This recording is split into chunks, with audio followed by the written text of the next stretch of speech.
പ്രിയപ്പെട്ടവരെ, അല്ലാഹു സുബ്ഹാനഹു വ തആല പടച്ചവനെ നമുക്ക് സുനാമി തന്നു. അത് കഴിഞ്ഞ് വെള്ളപ്പൊക്കമുണ്ടായി. 1 വർഷമല്ല 2 വർഷമല്ല വെള്ളപ്പൊക്കം കടന്നു വന്നു. അത് കഴിഞ്ഞപ്പോ പടച്ചവനെ നിപ വന്നു. അത് കഴിഞ്ഞ് കൊടുങ്കാറ്റ് വന്നു. അത് കഴിഞ്ഞ് റബ്ബേ കോവിഡ് വന്നു. വർഷങ്ങളോളം 1, 2, 3, 4 പടച്ചവനെ കോവിഡിന്റെ ഓരോ കൊറോണയുടെ ഓരോ വിഭാഗങ്ങൾ ഇങ്ങനെ കടന്നു വരികയാ. എന്നിട്ടും തീർന്നില്ല. പിന്നെയും നിപ വന്നു. അത് കഴിഞ്ഞ അവസാനം ഇപ്പൊ കൊരങ്ങുപനി, അത് കഴിഞ്ഞപ്പോ പന്നിപ്പനി. എന്തെല്ലാമാണ് കടന്നു വരുന്നത്. ഇന്നുവരെ കേൾക്കുന്ന ശിക്ഷകൾ അല്ലാഹു നമ്മളിലേക്ക് ഇറക്കി വിടുകയാ. അതിന്റെ കാരണം എന്തെന്നറിയുമോ? അതിന്റെ കാരണം എന്തെന്നറിയുമോ? അല്ലാഹുവിന്റെ പരിശുദ്ധമായ ഖുർആൻ പറയുന്ന നിന്റെ മുൻഗാമികൾക്ക് വന്ന് സംഭവിച്ചതുപോലെ ദുരന്തങ്ങൾ നിന്നെ തേടി വരാറുള്ള കാരണം എന്തെന്നറിയുമോ? പടച്ചവനെ, അല്ലാഹുവിന്റെ ഖുർആനിനെ നിങ്ങൾ നിസാരമാക്കിയതിന് റബ്ബ് തരുന്ന ശിക്ഷയാണോ? സഹോദര, സുനാമി ഉണ്ടായി, ലക്ഷങ്ങൾ മരിച്ചുപോയില്ലേ? നന്നായില്ലല്ലോ. കൊടുങ്കാറ്റടിച്ചില്ലേ? അല്ലാഹുവേ ഓക്കി വന്നു.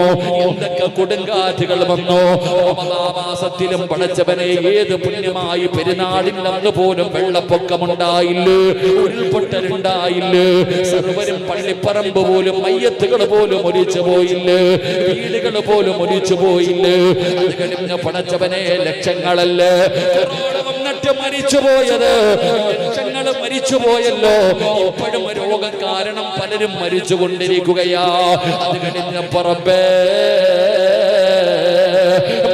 കുളിപ്പിക്കുവാനോ കഫം കുതിക്കുവാനോ അടുത്തു പോകുവാനോ സാധിക്കാതെ നല്ലതുപോലെ ഒന്ന് കബറടക്കാൻ പോലും കഴിയാതെ ജെസിബിക്ക് കുടിയെടുത്തിട്ട് കബറിനകത്ത് പൊതിഞ്ഞിട്ട് കൊണ്ട് കബറടക്കുന്ന രംഗം അല്ലാഹു കാണിച്ചു തന്നില്ലേടാ. എന്നിട്ട് പോലും നമുക്ക് നന്നാകാൻ മനസ്സില്ല. ഇപ്പൊ പടച്ചവനെ കൊരങ്ങുപനി വന്നിരിക്കുകയാ. പന്നിപ്പനി വന്നത് കാരണം പന്നികളെ കൊന്നുകൊണ്ടിരിക്കുകയാ. ഇതെല്ലാം കണ്ടിട്ടും വന്നിട്ടും ഞാനും നിങ്ങളും പഠിക്കുന്നില്ലല്ലോ. എന്ത് ദുനിയാവാ ഉസ്താദ്?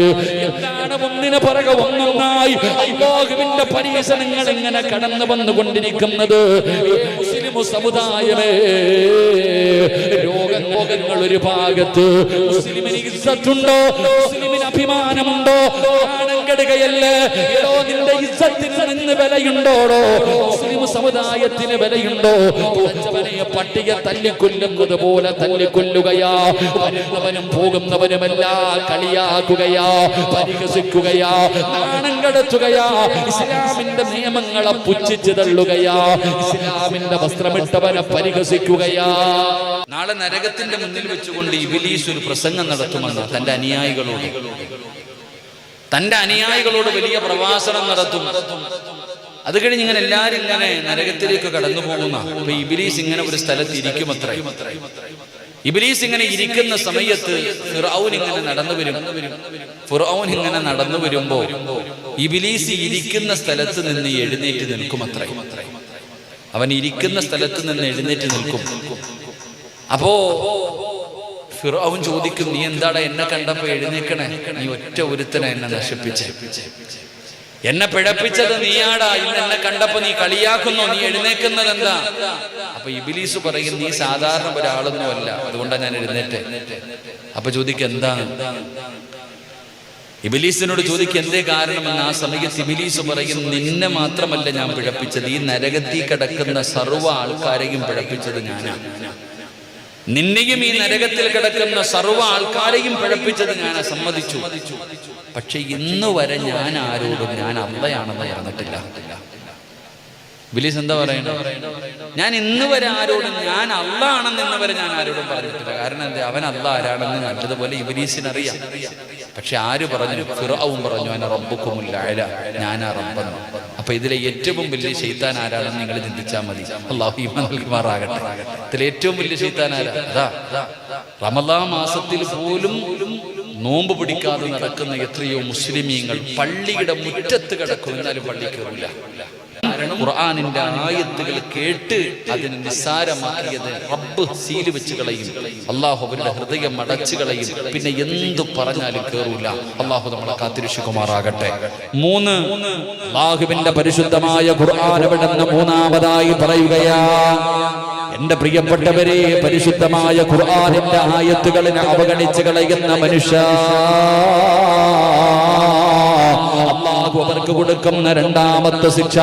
മൂസാ നബി അലൈഹിസ്സലാം തന്റെ ജനത കണ്ടപ്പോ അവിടുന്ന് പ്രവാചകനായ മൂസാ നബിയെ വല്ലാതെ ഉപദ്രവിച്ചപ്പോ മൂസാ നബി അവരോട് ചോദിക്കുകയാണ്, വഖദ് തഅലമൂന അന്നീ റസൂലുള്ളാഹ്, ഞാൻ നിങ്ങളിലേക്ക് അയക്കപ്പെട്ട പ്രവാചകനാണല്ലോ, എന്തുകൊണ്ടാണ് നിങ്ങൾ ഞാൻ പറയുന്നത് കേൾക്കാത്തത്? എന്തിനാണ് നിങ്ങൾ എന്നോട് ഇങ്ങനെ ക്രൂരത കാണിക്കുന്നത്?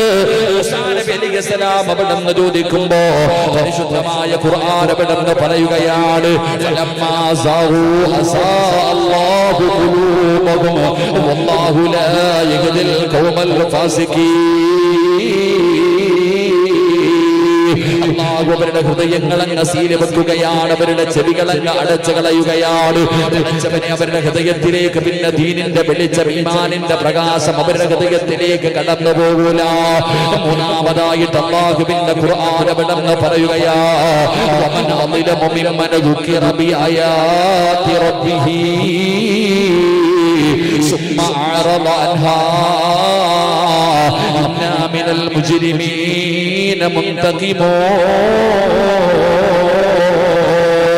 അല്ലാഹുവിന്റെ പരിശുദ്ധമായ ഖുർആൻ അവിടുന്ന് പറയുകയാണ്, അല്ലാഹുവിന്റെ പരിശുദ്ധമായ കലാം കേട്ടിട്ടതിനെ പരിഗണിക്കാതെ നിസാരമാക്കി ദുനിയാവിന്റെ തുലിക്ക് മുകളിലൂടെ അല്ലാഹുവിനെ മറന്നുകൊണ്ട് നടക്കുന്നവര്, തള്ളുന്നവര്, തലമറയ്ക്കാൻ പറയുമ്പോ ഉസ്താദന്മാരെ കളിയാക്കുന്നവര്, മുടിവെട്ടാൻ പറയുമ്പോ ഉസ്താദന്മാരെ കളിയാക്കുന്നവര്, അല്ലാഹുവിന്റെ പരിശുദ്ധമായ ഖുർആനിന്റെ ആയത്തുകൾ ഉയർന്ന ഉസ്താദന്മാരെ പറയുമ്പോ എനിക്ക് വേറെ പണിയില്ലെന്ന് പറഞ്ഞു പുച്ഛിച്ച് തള്ളുന്ന യുവത്വേ,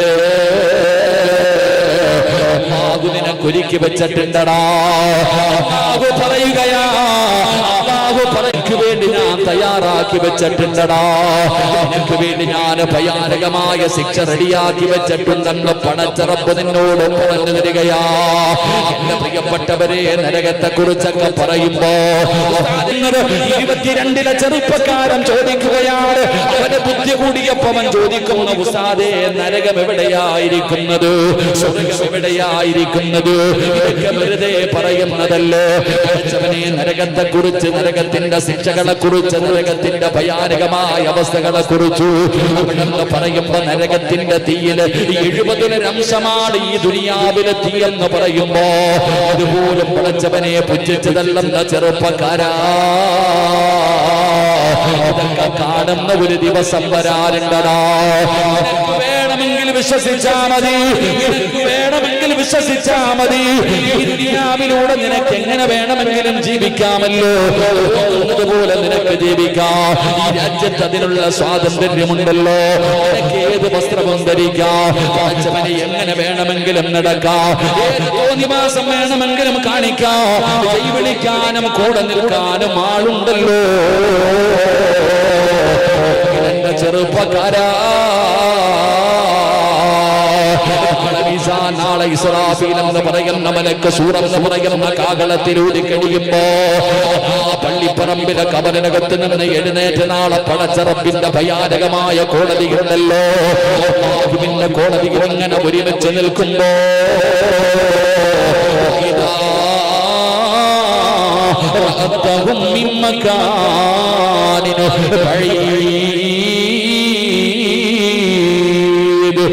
ചെറുപ്പക്കാരാ കാണുകയാ, അല്ലാഹുവിന്റെ ഭയാനകമായ നരകമുണ്ടല്ലോ എന്ന് പറഞ്ഞ നിസാരമാക്കി കളഞ്ഞ വെറുതെ ഉസ്താദന്മാര് പറഞ്ഞതാണെന്ന് പറഞ്ഞ നരകമുണ്ടല്ലോ, നരകത്തെ നിന്റെ കണ്ണിന്റെ മുന്നിലേക്ക് കൊണ്ടുവരികയാ. നരകത്തിന്റെ കാവൽക്കാരനായ മാലിക്കെന്ന മലക്കം തന്റെ അനുയായികളും കരഞ്ഞു വിളിച്ചുകൊണ്ട് തലതാഴ്ത്തി പിടിച്ച് കണ്ണുകൾ നിറഞ്ഞു ഒഴുകുകയാണ്, അവര് തല പോലും ഉയർത്തുന്നില്ല. എല്ലാവരും തലതാഴ്ത്തി പിടിച്ചുകൊണ്ട് നരകത്തിന്റെ ഒരു ഭാഗത്ത് ഇങ്ങനെ കൊണ്ടുവരികയാ. 70,000 ചങ്ങലകളിലാ. അല്ലാഹുവിന്റെ നരകത്തിന്റെ ഒരു ഭാഗത്തെ കൊണ്ടുവരുന്നത് 70,000 ചങ്ങലകളിലാ. ഒരു ചങ്ങലയിൽ പിടിക്കുന്നത് 70,000 മലക്കുകളാ. ഒരു ചങ്ങലയുടെ വലിപ്പം നിനക്കറിയുമോ ചെറുപ്പക്കാരാ? എന്റെ പ്രിയപ്പെട്ട യുവത്വേ, ചെറിയ ചെറിയ ചങ്ങല ഞാനും നിങ്ങളും കാണുന്നവരാണല്ലോ. ആ ചങ്ങലയിൽ ചെറിയ ചെറിയ കൊളുത്തുകളുണ്ടല്ലോ. ആ നരകത്തെ വലിച്ചു കൊണ്ടുവരുന്ന ഒരു ചങ്ങലയിലെ ഒരു കൊളുത്തിന്റെ വലിപ്പം നിനക്കറിയുമോ? ഈ കാണുന്ന പ്രപഞ്ചത്തിനെക്കാളും വലുതാ. ഈ കാണുന്ന പ്രപഞ്ചമുണ്ടല്ലോ, ഒരു പ്രപഞ്ചത്തിനെക്കാളും വലുതാണ് നരകത്തെ വലിച്ചു കൊണ്ടുവരുന്ന ചങ്ങലയിലെ ഒരു കുളത്തിന്റെ വലിപ്പമെന്ന് മുത്തിനബിയവിടെന്ന് പഠിപ്പിക്കുമ്പോ നരകത്തിന്റെ കാവൽക്കാരനായ മാലിക്കും തന്റെ അനുയായികളും അല്ലാഹുവിന്റെ നരകത്തെ ഇങ്ങനെ വലിച്ചു കൊണ്ടുവരുമ്പോ എന്ന് പറഞ്ഞവനെ നീ നാളെ എന്തു പറയുമെന്നറിയുമോ? റബ്ബനാ അബ്സറനാ വസമിഅനാ ഫർജിഅനാ. അല്ലാഹുവിന്റെ ഭയാനകമായ നരകം ഇങ്ങനെ കാണുമ്പോ അല്ലാഹുവേ, റബ്ബനാ എന്റെ രക്ഷിതാവേ,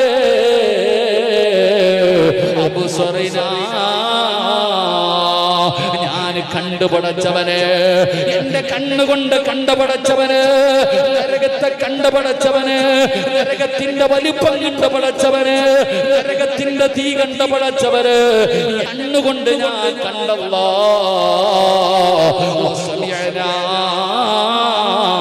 വിളിക്കുന്നത് കേൾക്കുന്ന പടച്ചവന്, അട്ടഹസിക്കുന്നത് കേൾക്കുന്ന പടച്ചവന്, നരകത്തിന്റെ വിളി പോലും എന്റെ ചെവി കൊണ്ട് കേൾക്കാമല്ലോ. ഫർജിഅനാ, ഒരു ചാൻസ് താ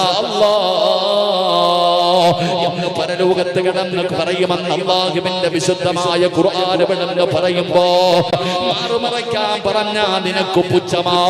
അല്ലാഹുവിനെ പേടിച്ചുകൊണ്ട് ജീവിക്കണമെന്ന് പറഞ്ഞാ നീ പരിഹസിക്കുകയല്ലേ? നിനക്ക് വെറുതെയാണെന്ന് പറയുന്ന പെങ്ങള്, ഈ രാജ്യത്ത് നിനക്ക് എങ്ങനെ വേണമെങ്കിലും ജീവിക്കാമല്ലോ. പുതിയ നിയമം വരികയാണ്, ആണിനും പെണ്ണിനും ഒരുമിച്ചിരിക്കാമല്ലോ. എടോ, കല്യാണം കഴിഞ്ഞ പെണ്ണ് സ്വമനസാല ഒരു തന്റെ കൂടെ കിടന്നാല് കേസില്ലാത്ത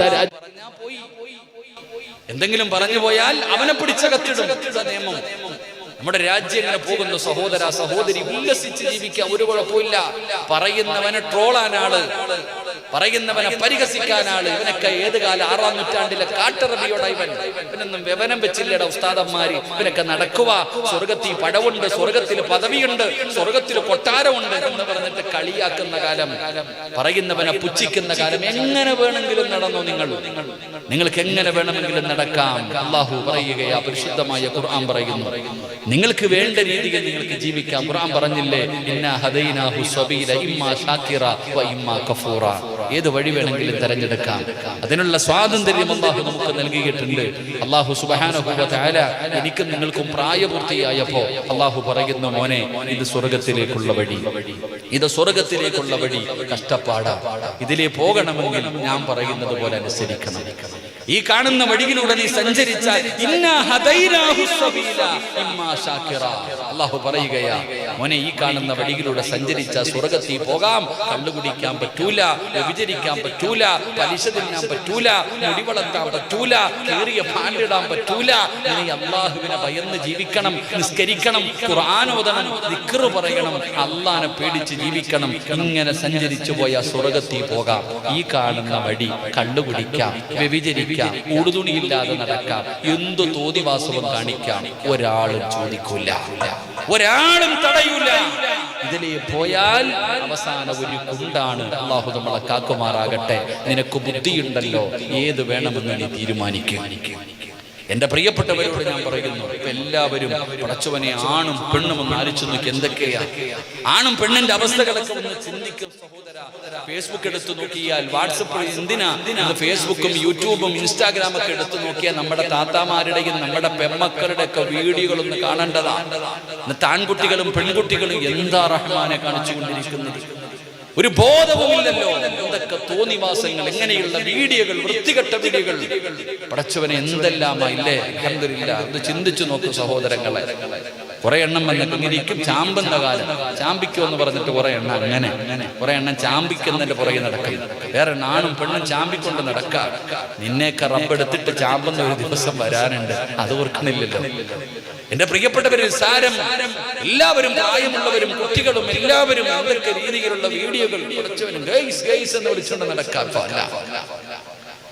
എല്ലാത്തിനും എന്ത് വേണമെങ്കിലും ചെയ്യാം എന്റെ പ്രിയപ്പെട്ട സഹോദരങ്ങളെ, സഹോദരിമാരെ. പക്ഷെ അള്ളാഹ് പറഞ്ഞത് എന്തെന്നറിയോ?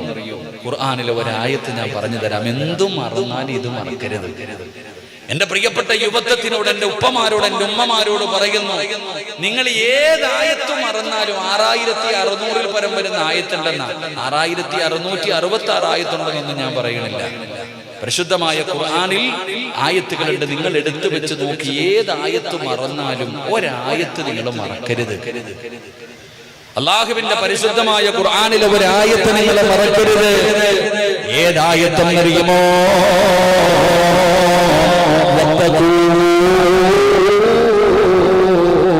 യൗമന തുർജഊന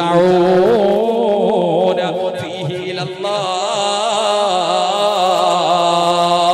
മറക്കല്ലേടാ ചെറുപ്പക്കാരാ, പെണ്ണന്മാരെ, എന്റെ പ്രിയപ്പെട്ട പെണ്ണുങ്ങളെ, കോളേജിൽ പഠിക്കുന്ന +1 +2 10ാം ക്ലാസ്സിലും പഠിക്കുന്ന എന്റെ പൊന്നു സഹോദരിമാരെ, ഏതായത്ത് മറന്നാലും നീ മറന്നു പോകരുത്.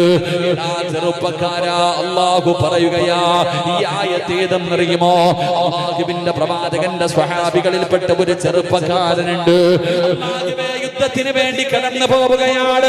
സഹാബാക്കളെ യുദ്ധത്തിന് വേണ്ടി കടന്നുപോയി. ഒരു നാട്ടിലെത്തിയപ്പോ ഒരു സുന്ദരിയായ പെണ്ണിനെ കാണുകയാണ്. യുദ്ധത്തിന്റെ നടുവിലൂടെ നടന്നു പോകുന്ന സൗന്ദര്യറാണിയായ ഒരു ചെറുപ്പക്കാരിയായ പെണ്ണിനെ കാണുകയാ. പെണ്ണിനെ കണ്ടപ്പോ ഒരു ചെറുപ്പക്കാരൻ ആ പെണ്ണിനോട് വല്ലാത്ത പ്രണയം തോന്നുകയാണ്. യുദ്ധത്തിന് പോയവനാണ്. പടച്ചവനെ ആര് പറഞ്ഞിട്ടും കേൾക്കാതെ ആ പെണ്ണിന്റെ അടുക്കൽ പോയിട്ട് തന്റെ ആഗ്രഹം പറയുമ്പോ പെണ്ണ് പറയുകയാ, എന്റെ മതത്തിലേക്ക് കടന്നു വന്നാൽ ഞാൻ നീ പറയുന്നത് സമ്മതിക്കാം. നീ നിന്റെ മതം കളഞ്ഞിട്ട് എന്റെ കൂടെ വന്നാ നമുക്ക് ഒരുമിച്ച് ജീവിക്കാം. സഹാബികൾ പറയുന്നത് കേൾക്കാതെ ചെറുപ്പക്കാരൻ അവിടെ മതം മാറിയിട്ട് അവനിന്റെ മതം സ്വീകരിക്കുകയാ. പടച്ചവനെ, ചരിത്രം പറയുന്ന യുദ്ധം പോലും അവിടെ പരാജയപ്പെടുകയാണ്. സഹാബത്ത് തിരിച്ചു വന്നു. ഒരുപാട് നാളുകൾ കഴിഞ്ഞു. അല്ലാഹുവേ, അന്ന് യുദ്ധത്തിൽ പങ്കെടുത്ത ഒരു സ്വഹാബിയ നാട്ടിലൂടെ യാത്ര പോകുമ്പോ കൂട്ടുകാരനെ കുറിച്ച് ഓർമ്മ വരികയാ. പണ്ട് യുദ്ധത്തിന് വന്ന ഒരു പെണ്ണിനെ കണ്ടപ്പോ മതം മാറി വിവാഹം കഴിച്ച് അവരുടെ കൂടെ കൂടിയല്ലോ. അവരെ കുറിച്ചൊന്നറിയണമല്ലോ. അവിടെ അന്വേഷിച്ച് കണ്ടുപിടിക്കുകയാ. അവസാനം അടുത്ത് ചെന്ന് കുടുംബകാര്യവും വിശേഷങ്ങളൊക്കെ തിരക്കുകയാണ്. അവസാനം പിരിയുമ്പോ സ്വഹാബി ചോദിച്ചു, ചെറുപ്പക്കാരാ, നീ അല്ലാഹുവിന്റെ ഖുർആൻ മുഴുവനും പഠിച്ച ഹാഫിളായിരുന്നല്ലോ. നീ അല്ലാഹുവിന്റെ ഖുർആൻ മുഴുവനും കാണാതെ പഠിച്ചവനായിരുന്നല്ലോ. നിനക്ക് എന്തെങ്കിലും ഓർമ്മയുണ്ടോ? അല്ലാഹുവിന്റെ ഖുർആനിലെ 114 അധ്യായങ്ങളിൽ ഏതെങ്കിലും ഒരു അധ്യായം നിനക്ക് ഓർമ്മയുണ്ടോ? പടച്ചവനെ, ആ മനുഷ്യൻ പറയുകയാ, എല്ലാം മറന്നുപോയി, എല്ലാം മറന്നുപോയി. എനിക്കാകെ ഓർമ്മയുള്ളത് ഒരേ ഒരായത്താ. അല്ലാഹുവിന്റെ വിശുദ്ധമായ ഖുർആനിലെ എല്ലാ ആയത്തുകളും ഞാൻ മറന്നുപോയി. എനിക്കൊരെണ്ണം ഓർമ്മയുണ്ട്. അല്ലാഹുവിന്റെ ഖുർആനിലെ ഒരേ ഒരായത്ത് എനിക്ക് ഓർമ്മയുണ്ട്. ഏതായത്തെന്നറിയോ? എന്റെ പ്രിയപ്പെട്ട പെങ്ങളോടും എന്റെ സഹോദരങ്ങളോടും എനിക്ക് പറയാറുള്ളത്, എങ്ങനെ വേണമെങ്കിലും നിങ്ങൾ ജീവിച്ചോ. നിവാസികളെ പോലെ പടച്ചറപ്പിനെ മറന്നുകൊണ്ട് ഈ ദുനിയാവിലെ ജീവിതം ആസ്വദിക്കാറുള്ളതാണ്. ഇത് അടിച്ചു പൊളിക്കാറുള്ളതാണ്. ഇതിങ്ങനെ വെറുതെ കളയാറുള്ളതല്ല. മരണത്തിനു ശേഷം ഒരു ജീവിതമില്ല എന്ന് പറഞ്ഞുകൊണ്ട് ആസ്വദിക്കുന്ന യുവത്വേ, അല്ലാഹു പറയുകയാ, എന്തു മറന്നാലും ഈ ആയത്ത് നിങ്ങൾ മറക്കരുത്. വത്തഖൂ യൗമന തുർജഊന ഫീഹി ഇലല്ലാഹ്. ഇതൊരു ഭീഷണിയാടാ, ഇത് അല്ലാഹുവിന്റെ ഭീഷണിയാടാ, ഇതൊരു ഓർമ്മപ്പെടുത്തലാപങ്ങള്. ഈ ലോകം മുഴുവനും അടക്കി ഭരിക്കുന്ന രാജാതിരാജനായ മലിക്കുൽ ജബ്ബാറായ സർവാധിനാഥനായ സർവാധിപരനായ റബ്ബുൽ ഇസ്സത്തായ പടച്ച റബ്ബുണ്ടല്ലോ, എന്റെയും നിന്റെയും നാഥനായ അല്ലാഹു പറയുകയാ, അല്ലാഹു പറയുകയാ, വത്തഖൂ യൗമന തുർജഊന ഫീഹി ഇലല്ലാഹ്. എവിടെ പോയാൽ, എങ്ങനെയൊക്കെ ജീവിച്ചാൽ, എവിടെ പോയി ഒളിച്ചാൽ, എടാ അവസാനം നീ എന്റെ മുന്നിൽ തന്നെ തിരിച്ചു വരണ്ടവനാടാ. അല്ലാഹു പറയുകയാ, ഓന്തോടി എവിടെ വരെ ഓടും? എടാ ഓന്തോടി എവിടെ വരെ ഓടും? ഓടുന്നതിനൊരു പരിധി ഉണ്ടടാ, ഒരു പഴഞ്ചൊല്ലുണ്ടല്ലോ. അല്ലാഹു പറയുകയാ, നിനക്ക് എങ്ങനെ വേണേലും നടക്കാം, നിനക്ക് ഇഷ്ടമുള്ളതുപോലെ നീ നടന്നോ, പക്ഷേ നീ എന്റെ മുന്നിൽ തന്നെ തിരിച്ചു വരും. അന്ന് ഞാൻ കാണിച്ചു തരാം ചാമ്പുന്നത്. അല്ലാഹു ഈമാൻ നൽകുമാറാകട്ടെ. എവിടെ പോയാലും കാക്കാമാരെ തിരിച്ച് അല്ലാഹുവിന്റെ മുന്നിൽ തന്നെ നീ വരും, നീ എന്റെ മുന്നിൽ തന്നെ തിരിച്ചു വരും, നിന്നെ ഞാൻ കൊണ്ടുവരും. അന്ന് കാണിച്ചു തരാം. അല്ലാഹു നമുക്ക് ഈമാൻ നൽകുമാറാകട്ടെ. ഇന്ന് ഖുർആൻ ഓതുമ്പോ, നന്മകൾ പറയുമ്പോ, നിസ്കരിക്കാൻ പറയുമ്പോ, ഖുർആൻ പഠിക്കാൻ പറയുമ്പോ, ഖുർആൻ ഓതാൻ പറയുമ്പോ നിസ്സാരം കളിയാക്കലും പരിഹാസവും തമാശ കളിച്ച് കളിച്ച് നടന്നു. റബ്ബ് നിനക്ക് കാണിച്ചു തരും, ഒരുക്കി വെച്ചിട്ടുണ്ട് അല്ല നിനക്ക്. അല്ലാഹു പറയുകയാ, നിനക്ക് വേണ്ടി ഞാൻ ഒരുക്കി വെച്ചിട്ടുണ്ട്, ചെറുതൊന്നുമല്ല, നിനക്ക് വേണ്ടി ഞാൻ ഒരുക്കി വെച്ചിട്ടുണ്ട്. അല്ലാഹു പറയുകയാ, ഇന്നാ മിനൽ മുജ്രിമീന മുൻതഖിമൂൻ, നിനക്ക് ഞാൻ ഒരുക്കി വെച്ചിട്ടുണ്ട്. അല്ലാഹു നമ്മളെ കാത്തിരക്ഷിക്കുമാറാകട്ടെ. എന്റെ പ്രിയപ്പെട്ട സഹോദരങ്ങളെ, മൂന്നാമത്തെ ശിക്ഷ, 4 അല്ലാഹുവിന്റെ പരിശുദ്ധമായ ഖുർആൻ ഇവിടെ പറയുകയാ, ഫമാലഹും അനിത്തദ്കിറതി മുഅ്രിദീൻ കഅന്നഹും ഹുമുറും മുസ്തൻഫിറാ. അല്ലാഹുവിന്റെ പരിശുദ്ധമായ ഖുർആൻ ഇങ്ങനെ നടക്കുന്നവനെ ഉപമിക്കുകയാണ്. ചില കുട്ടികൾ കുരുത്തക്കേട് കാണിക്കുമ്പോൾ ചോദിക്കും, നീ എന്താ കഴുതയാടാ, എന്താ കഴുതയെ പോലെ നടക്കണം ചോദിക്കാറില്ലേ? പറഞ്ഞാൽ അനുസരിക്കാതെ വരുമ്പോ, എത്ര പറഞ്ഞിട്ടും കേൾക്കാതെ വരുമ്പോ നമ്മൾ ചോദിക്കും, നീ എന്താ കഴുതയെ പോലെ നടക്കണേ, എന്താ കഴുതയുടെ സ്വഭാവം ചോദിക്കില്ലേ? അല്ലാഹുവിന്റെ ഖുർആൻ പറയുകയാ, പരിശുദ്ധമായ ഖുർആനിന്റെ ആയത്തുകൾ കേട്ടിട്ട് അതിനെ നിസ്സാരമാക്കി കളയുന്നവൻ അല്ലാഹു കഴുതയോടാ ഉപമിച്ചത്, അല്ലയാ ഉപമിച്ചത്. അല്ലാഹു മനുഷ്യനെ കഴുതയോട് ഉപമിക്കുകയാ, ഫമാലഹും അനിത്തദ്കിറതി മുഅ്രിദീൻ കഅന്നഹും ഹുമുറുൻ മുസ്തൻഫിറാ. കഴുതയോട് അല്ലാഹു മനുഷ്യനെ ഉപമിക്കുകയാ. മസലുഹും കമസലിൽ ഹൈമാരി യഹ്മിലു അസ്വാറ. ഖുർആൻ പറയുന്നുണ്ടല്ലോ, ഇങ്ങനെ ചുമന്നുകൊണ്ട് നടക്കാൻ മനുഷ്യൻ ഉൾക്കൊള്ളുന്നില്ല, ചിന്തിക്കുന്നില്ല. അല്ലാഹുവിന്റെ പരിശുദ്ധമായ ഖുർആൻ ഏറ്റവും കൂടുതൽ സ്ഥലങ്ങളിൽ അല്ലാഹു ചോദിക്കുന്നത്, നീ എന്തുകൊണ്ട് ചിന്തിക്കുന്നില്ല? അല്ലാഹു ചോദിക്കുന്ന ചോദ്യം ചിന്തിക്കാൻ അല്ലാഹു പറഞ്ഞേ, നീ എന്തുകൊണ്ട് ചിന്തിക്കുന്നില്ല, നീ മനസ്സിലാക്കുന്നില്ല? അല്ലാഹുവിന്റെ ഖുർആൻ ഇവിടെ വ്യക്തമായി ചോദിക്കുന്നു എന്നോടും നിങ്ങളോടും. എന്റെ പ്രിയപ്പെട്ടവർ, അതുകൊണ്ട് പരിശുദ്ധമായ ഖുർആനിനെ നിസ്സാരവൽക്കരിക്കുന്ന ഒരു മനുഷ്യൻ അല്ലാഹു കഴുതയോട് ഉപമിക്കുകയാണ്. അഞ്ചാമതായിട്ടോ അല്ലാഹു കൊടുക്കുന്ന ശിക്ഷ എന്താണ്? പരിശുദ്ധമായ ഖുർആൻ പറയുകയാ, ഫഇൻ അറദൂ ഫഖുൽ أنذرتكم صاعقة مثل صاعقة عاد وثمود.